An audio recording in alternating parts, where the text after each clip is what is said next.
To my YouTube channel study 24/7। तो friends, आज के इस वीडियो में बात करेंगे हम अपने 15वां लेसन प्लान के बारे में, जो विषय नागरिक शास्त्र और प्रकरण विधानसभा से संबंधित है। तो फ्रेंड्स, आइए देखते हैं हम एक लेसन प्लान कैसे बनाएंगे। लेसन प्लान बनाने से पहले आपको बता दें कि अगर आपको हिस्ट्री के लेसन प्लान देखने हैं तो उसका प्लेलिस्ट हमारे यूट्यूब चैनल पे है, आप जाके वहाँ से देख सकते हैं। पूरे 30 लेसन प्लान है उसमें। और इसके पहले आपको एक से लेके 14 तक के लेसन प्लान जो सिविक्स के हैं वो भी हमारे यूट्यूब चैनल पे है, आप वहाँ से जाकर देख सकते हैं। और फ्रेंड्स, अगर आपको किसी और सब्जेक्ट के लेसन प्लान चाहिए तो आप हमें कमेंट बॉक्स में ज़रूर बताएं। तो आइए देखते हैं हम इस लेसन प्लान को कैसे बनाएंगे। तो देखिए, सबसे पहले आप पाठ योजना संख्या डालेंगे। आप अपने अकॉर्डिंग नंबर डालेंगे। हमारा यह 15वां लेसन प्लान है, इसलिए हम लोग 15 डालेंगे या 15 डालेंगे। फिर आता है हमारा विद्यालय का नाम। तो मैंने आपको बताया है विद्यालय के नाम में आप क्या लिखेंगे। आप उस विद्यालय का नाम लिखेंगे जहां आपकी टीचिंग लगी होगी, ठीक है, यहाँ पे। उसके बाद आता है हमारा दिनांक, कक्षा, विषय, प्रकरण, चक्र और अवधि। इसके लिए आप 3 कॉलम बनाएंगे, 2 रो का,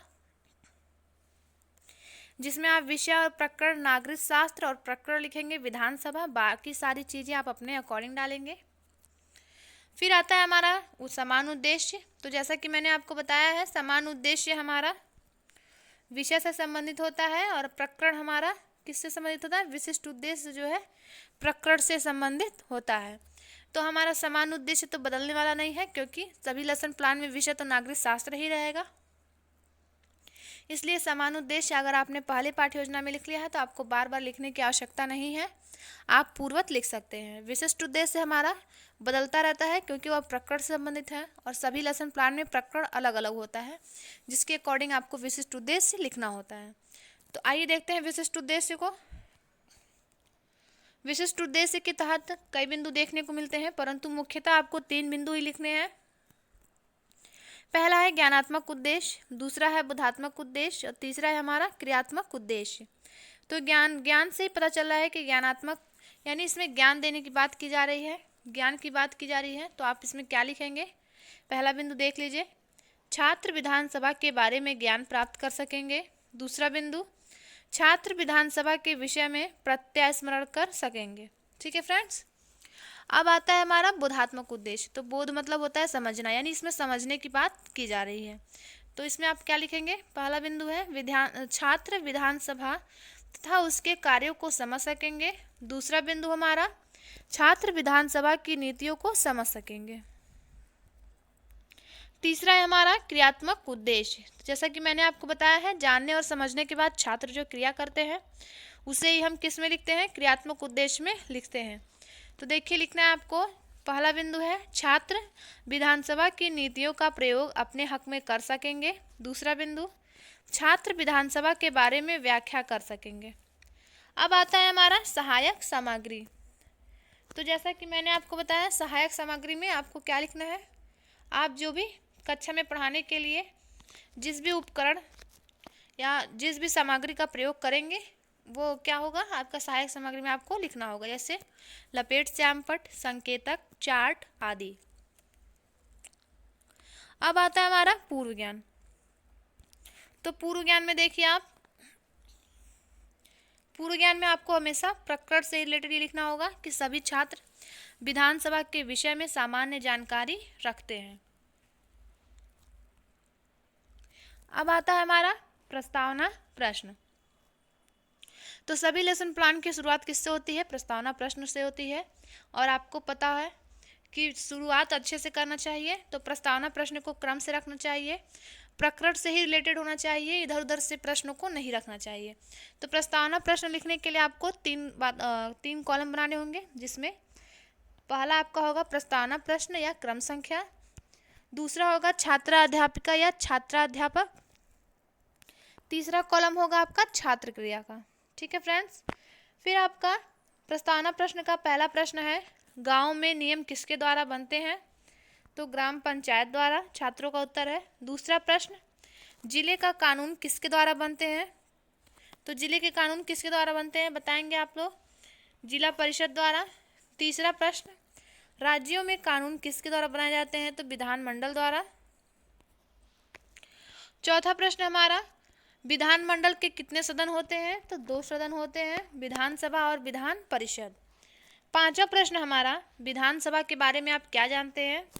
तो छात्रों के लिए क्या होगा? ये समस्यात्मक प्रश्न होगा जिसका स्पष्टीकरण आपको देना होगा आगे। तब देखिए हमारा आता है उद्देश्य कथन। तो उद्देश्य कथन में आपको क्या लिखना है? छात्रों, आज हम लोग विधानसभा के विषय में विस्तृत अध्ययन करेंगे। अच्छा, उद्देश्य कथन क्यों किया जाता है? ताकि जो प्रकरण है हमारा उसके प्रति छात्रों की रुचि को बढ़ाया जाए, इसलिए उद्देश्य कथन किया जाता है। इसके बाद आता है हमारा प्रस्तुतिकरण। तो जैसा मैंने आपको बताया है, यदि आप पाठ योजना को 2 अनुवृत्तियों में पढ़ा रहे हैं तो आपको प्रस्तुतिकरण लिखने के बाद लिखना होता है। पठन पाठन की सुविधा की दृष्टि से पाठ को 2 अनुवृत्तियों में विभक्त करके पढ़ाया गया है, परंतु आप जब एक ही अनुवृत्ति में पढ़ाते हैं तो आपको ये लिखने की ज़रूरत नहीं है, बस आप प्रस्तुतिकरण हेडिंग डालेंगे।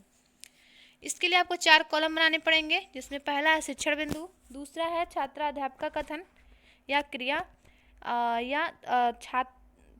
अगर यह छात्र है तो छात्र अध्यापक क्रिया आप डालेंगे। फिर तीसरा कॉलम हमारा छात्र क्रिया का, और चौथा कॉलम है हमारा श्यामपट्ट कार्य का। छात्र अध्यापक क्रिया का पहला प्रश्न है, विधानसभा के सदस्यों का निर्वाचन कैसे होता है? तो छात्रों के लिए क्या है? ये समस्यात्मक प्रश्न है जिसका स्पष्टीकरण आप देंगे। तो शिक्षण बिंदु में आपका हेडिंग क्या होगा? शिक्षण बिंदु में आपका हेडिंग होगा विधानसभा का, विधानसभा हेडिंग डालेंगे आप। उसके बाद स्पष्टीकरण देंगे, स्पष्टीकरण लिख के लिखेंगे आप, उत्तर प्रदेश विधानसभा में सदस्यों की संख्या 403 है। इसके सदस्यों का निर्वाचन वयस्क मताधिकार द्वारा होता है। विधानसभा राज्य की विधायिका का निम्न सदन है। आगे बढ़ने से पहले आप देख लीजिए, स्पष्टीकरण के ठीक सामने आपको लिखना होगा छात्र ध्यान पूर्वक सुनेंगे, और श्यामपट्ट कार्य में भी आप लिखेंगे सदस्यों की संख्या 403 है। अब आगे बढ़ते हैं हम। अनुच्छेद 170 के अनुसार विधानसभा के सदस्यों की अधिकतम संख्या 500 हो सकती है। श्यामपट्ट कार्य में भी आप यही लिखेंगे, अधिकतम संख्या 500। ठीक है। फिर आता है हमारा बोध प्रश्न। तो जैसा कि आपको पता है, बोध प्रश्न की संख्या आप अपने अकॉर्डिंग रख सकते हैं, यहाँ पर 2 लिया गया है। बोध प्रश्न ठीक स्पष्टीकरण देने के बाद पूछा जाता है ताकि छात्रों की जो समझने सोचने की क्षमता है उसका आकलन किया जा सके, बुद्धि का। तो पहला प्रश्न हमारा, उत्तर प्रदेश की विधानसभा के सदस्यों की संख्या कितनी है? तो 403 है। कितनी है? 403 है। फिर दूसरा प्रश्न हमारा, विधानसभा के सदस्यों की संख्या अधिकतम कितनी होनी चाहिए? तो उत्तर है हमारा 500, और यही आप श्यामपट्ट कार्य में भी लिखेंगे।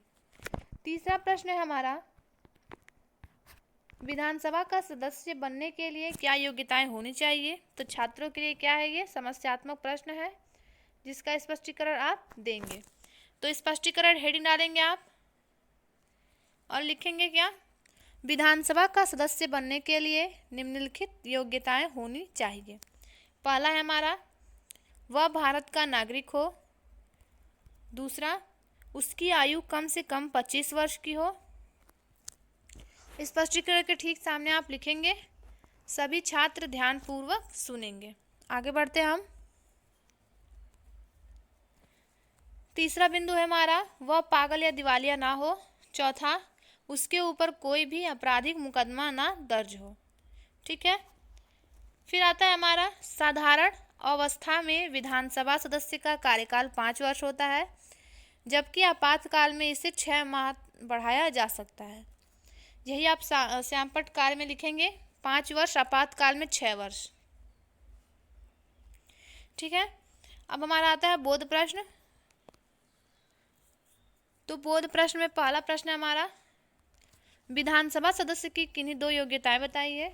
तो यहाँ पे छात्रों का उत्तर है, वह भारत का नागरिक हो। दूसरा है, उसकी आयु 25 वर्ष पूरी हो। फिर आता है हमारा, जब आप स्पष्टीकरण दे लेते हैं, प्रकरण पढ़ा लेते हैं, तो उसके बाद आपका आता है निरीक्षण कार्य। तो निरीक्षण कार्य में देखिए आपको क्या लिखना होता है। छात्र अध्यापिका छात्रों को श्यामपट्ट सारांश कापी में लिखने का निर्देश देंगी तथा स्वयं कक्षा में घूम घूम कर छात्रों की समस्याओं का निदान करेंगी। इसके बाद आता है हमारा पुनरावृत्ति प्रश्न। तो जैसा कि मैंने आपको बताया है, पुनरावृत्ति प्रश्न में आपको प्रकृति से रिलेटेड प्रश्नों को रखना होगा। इसका नाम तो है पुनरावृत्ति प्रश्न, परंतु इसमें प्रश्नों की आवृत्ति बार बार नहीं होनी चाहिए। प्रश्न जो है आपके यूनिक होने चाहिए, नए होने चाहिए। तो देखते हैं प्रश्न की संख्या आप अपने अकॉर्डिंग रखेंगे। और आइए देखते हैं पुनरावृत्ति प्रश्न का पहला प्रश्न।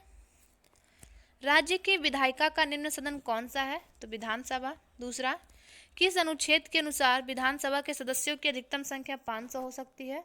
तो अनुच्छेद 170 के अनुसार। तीसरा प्रश्न, आपातकाल की स्थिति में विधान सभा के सदस्यों का कार्यकाल कितने वर्ष का हो जाता है? तो कितने वर्ष का हो जाता है? 6 वर्ष का हो जाता है। फिर हमारा लास्ट हेडिंग है गृह कार्य। गृह कार्य में आप क्या देंगे छात्रों को? प्रकृति से रिलेटेड कोई भी कार्य छात्रों को आप दे सकते हैं। इसमें देखिए क्या दिया गया है, छात्राध्यापिका, छात्र हैं तो छात्राध्यापक, छात्रों को विधान परिषद तथा विधानसभा दोनों के विषय में पढ़ के आने को कहेंगी। ठीक है। और सबसे लास्ट हेडिंग है आपकी समीक्षा, जिसको डाल के आप छोड़ देंगे, क्योंकि इसमें आपके अध्यापक द्वारा जो है आपकी जो फाइल साइन करेंगे उनके द्वारा टिप्पणी की जाएगी आपके लेसन प्लान के बारे में। इसमें जो त्रुटियां हैं या क्या सही है, या सारी चीज़ें इसमें टिप्पणी की जाएंगी। तो फ्रेंड्स, वीडियो अच्छा लगे तो लाइक करें, शेयर करें और हमारे चैनल को सब्सक्राइब करें। थैंक यू फ्रेंड्स, मिलते हैं नेक्स्ट वीडियो में।